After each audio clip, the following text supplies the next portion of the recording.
Chapter 29. An Epoch in Anne's Life. Anne was bringing the cows home from the back pasture by way of Lover's Lane. It was a September evening, and all the gaps and clearings in the woods were brimmed up with ruby sunset light. Here and there the lane was splashed with it, but for the most part it was already quite shadowy beneath the maples, and the spaces under the firs were filled with a clear violet dusk like airy wine. The winds were out in their tops, and there is no sweeter music on earth than that which the wind makes in the fir trees at evening. That's the truth. The cows swung placidly down the lane, and Anne followed them dreamily, repeating aloud the battle canto from Marian, which had also been part of their English course the preceding winter, and which Miss Stacy had made them learn off by heart, and exulting in its rushing lines and the clash of spears in its imagery.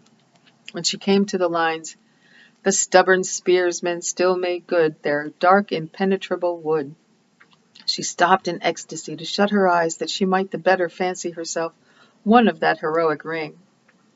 When she opened them again it was to behold Diana coming through the gate that led into the berry field, and looking so important that Anne instantly divined there was news to be told. But betray too eager curiosity she would not. "Isn't this evening just like a purple dream, Diana? It makes me so glad to be alive. In the mornings I always think the mornings are best, but when evening comes I think it's lovelier still." "It's a very fine evening," said Diana, "but oh, I have such news, Anne. Guess. You can have 3 guesses." "Charlotte Gillis is going to be married in the church after all, and Mrs. Allen wants us to decorate it," cried Anne. "No, Charlotte's beau won't agree to that, because nobody has ever been married in the church yet, and he thinks it would seem too much like a funeral. It's too mean because it would be such fun. Guess again." "Jane's mother is going to let her have a birthday party." Diana shook her head, her black eyes dancing with merriment. "I can't think of what it can be," said Anne in despair, "unless it's that Moody Spurgeon Macpherson saw you home from prayer meeting last night. Did he?" "I should think not," exclaimed Diana indignantly. "I wouldn't be likely to boast of it if he did, the horrid creature. I knew you couldn't guess it. Mother had a letter from Aunt Josephine today, and Aunt Josephine wants you and me to go to town next Tuesday and stop with her for the exhibition. There!" "Oh, Diana," whispered Anne, finding it necessary to lean against a maple tree for support. "Do you really mean it? But I'm afraid Marilla won't let me go. She will say that she can't encourage gadding about. That was what she said last week when Jane invited me to go with them in their double-seated buggy to the American concert at the White Sands Hotel. I wanted to go, but Marilla said I'd be better at home learning my lessons, and so would Jane. I was bitterly disappointed, Diana. I felt so heartbroken that I wouldn't say my prayers when I went to bed. But I repented of that and got up in the middle of the night and said them." "I'll tell you," said Diana. "We'll get Mother to ask Marilla. She'll be more likely to let you go then. And if she does, we'll have the time of our lives, Anne. I've never been to an exhibition, and it's so aggravating to hear the other girls talking about their trips. Jane and Ruby have been twice, and they're going again this year." "I'm not going to think about it at all until I know whether I can go or not," said Anne resolutely. "If I did and then was disappointed, it would be more than I could bear.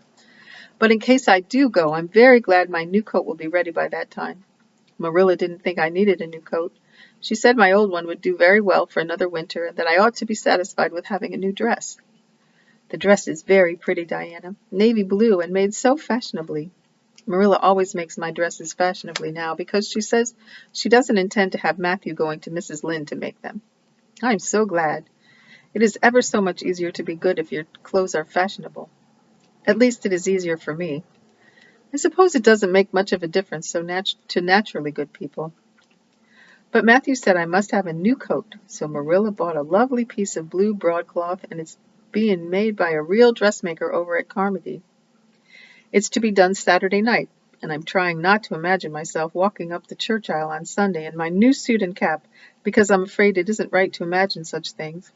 But it just slips into my mind in spite of me. My cap is so pretty. Matthew bought it for me the day we were over at Carmody. It's one of those little blue velvet ones that are all the rage, with gold cord and tassel. Your new hat is elegant, Diana, and so becoming. When I saw you come into church last Sunday, my heart swelled with pride to think you were my dearest friend. Do you suppose it's wrong for us to think so much about our clothes? Marilla says it's very sinful, but it's such an interesting subject, isn't it? Marilla agreed to let Anne go to town, and it was arranged that Mr. Barry should take the girls in on the following Tuesday. As Charlottetown was 30 miles away, and Mr. Barry wished to go and return the same day, it was necessary to make a very early start. But a glance from her window assured her that the day would be fine, for the eastern sky behind the firs of the haunted wood was all silvery and cloudless. Through the gap in the trees, a light was shining in the western gable of, Orchard Slope, a token that Diana was also up. Anne was dressed by the time Matthew had a fire on, and had the breakfast ready when Marilla came down, but for her own part is much too excited to eat. After breakfast the jaunty new cap and jacket were donned, and Anne hastened over the brook and up through the firs to Orchard Slope. Mr. Barry and Diana were waiting for her, and they were soon on the road. It was a long drive, but Anne and Diana enjoyed every minute of it. It was delightful to rattle along over the moist roads in the early red sunlight that was creeping across the shorn harvest fields. The air was fresh and crisp, and little smoke-blue mists curled through the valleys and floated off from the hills. Sometimes the road went through woods where maples were beginning to hang out scarlet banners. Sometimes it crossed rivers on bridges that made Anne's flesh cringe with the old, half-delightful fear. Sometimes it wound along a harbor shore and passed by a little cluster of weather-gray fishing huts. Again it mounted to the hills, and again it mounted to hills whence a far sweep of curving upland or misty blue sky could be seen. But wherever it went, there was much of interest to discuss. It was almost noon when they reached town and found their way to Beechwood. It was quite a fine old mansion, set back from the street in a seclusion of green elms and branching beeches. Miss Barry met them at the door with a twinkle in her sharp black eyes. "So you've come to see me at last, you Anne girl," she said. "Mercy, child, how you have grown! You're taller than I am, I declare. And you're ever so much better looking than you used to be, too. But I dare say you know that without being told." "Indeed I didn't," said Anne radiantly. "I know I'm not so freckled as I used to be, so I've much to be thankful for. But I really hadn't dared to hope that there was any other improvement. I'm so glad you think there is, Miss Barry." Miss Barry's house was furnished with great magnificence, as Anne told Marilla afterward. The two little country girls were rather abashed by the splendor of the parlor where Miss Barry left them when she went to see about dinner. "Isn't it just like a palace?" whispered Diana. "I never was in on Josephine's house before, and I'd no idea it was so grand. I just wish Julia Bell could see this. She puts on such airs about her mother's parlor." "Velvet carpet," sighed Anne luxuriously, "and silk curtains. I've dreamed of such things, Diana. But do you know I don't believe I feel very comfortable with them after all. There are so many things in this room and all so splendid that there is no scope for imagination. That is one consolation when you are poor. There are so many more things you can imagine about." Their sojourn in town was something that Anne and Diana dated them for years. From first to last it was crowded with delights. On Wednesday Miss Barry took them to the exhibition grounds and kept them there all day. "It was splendid," Anne related to Marilla later on. "I never imagined anything so interesting. I don't really know which department was the most interesting. I think I liked the horses and the flowers and the fancy work best. Josie Pye took first prize for knitted lace. I was real glad she did. And I was glad that I felt glad, for it shows I'm improving, don't you think, Marilla, when I can rejoice in Josie's success?" Mr. Harmon Andrews took second prize for Gravenstein apples, and Mr. Bell took first prize for a pig. Diana said she thought it was ridiculous for a Sunday school superintendent to take a prize in pigs, but I don't see why. Do you? She said she would always think of it after this when he was praying so solemnly. Clara Louise McPherson took a prize for painting, and Mrs. Lynde got first prize for homemade butter and cheese. So Avonlea was pretty well represented, wasn't it? Mrs. Lynde was there that day, and I never knew how much I really liked her until I saw her familiar face among all those strangers. There were thousands of people there, Marilla. It made me feel dreadfully insignificant. And Miss Barry took us up to the grandstand to see the horse races. Mrs. Lynde wouldn't go. She said horse racing was an abomination, and she, being a church member, thought it her bounden duty to set a good example by staying away. But there were so many there, I don't believe Mrs. Lynde's absence would ever be noticed. I don't think, though, that I ought to go very often to horse races, because they are awfully fascinating. Diana got so excited that she offered to bet me 10 cents that the red horse would win. I didn't believe he would, but I refused to bet, because I wanted to tell Mrs. Allen all about everything, and I felt sure it wouldn't do to tell her that. It's always wrong to do anything you can't tell the minister's wife. It's as good as an extra conscience to have a minister's wife for your friend. And I was very glad I didn't bet, because the red horse did win, and I would have lost 10 cents. So you see that virtue was its own reward. We saw a man go up in a balloon. I'd love to go up in a balloon, Marilla. It would be simply thrilling. And we saw a man selling fortunes. You paid him 10 cents and a little bird picked out your fortune for you. Miss Barry gave Diana and me 10 cents each to have our fortunes told. Mine was that I would marry a dark-complected man who was very wealthy, and I would go across water to live. I looked carefully at all the dark men I saw after that, but I didn't care much for any of them. And anyhow, I suppose it's too early to be looking out for him yet. Oh, it was never to be forgotten day, Marilla. I was so tired I couldn't sleep at night. Miss Barry put us in the spare room according to promise. It was an elegant room, Marilla, but somehow sleeping in the spare room isn't what I used to think it was. That's the worst of growing up, and I'm beginning to realize it. The things you wanted so much when you were a child don't seem half so wonderful when you get them. Thursday the girls had a drive in the park, and in the evening Miss Barry took them to a concert in the Academy of Music, where a noted prima donna was to sing. To Anne the evening was a glittering vision of delight. Oh, Marilla, it was beyond description. I was so excited I couldn't even talk, so you may know what it was like. I just sat in enraptured silence. Madame Selitsky was perfectly beautiful and wore white satin and diamonds. But when she began to sing, I never thought about anything else.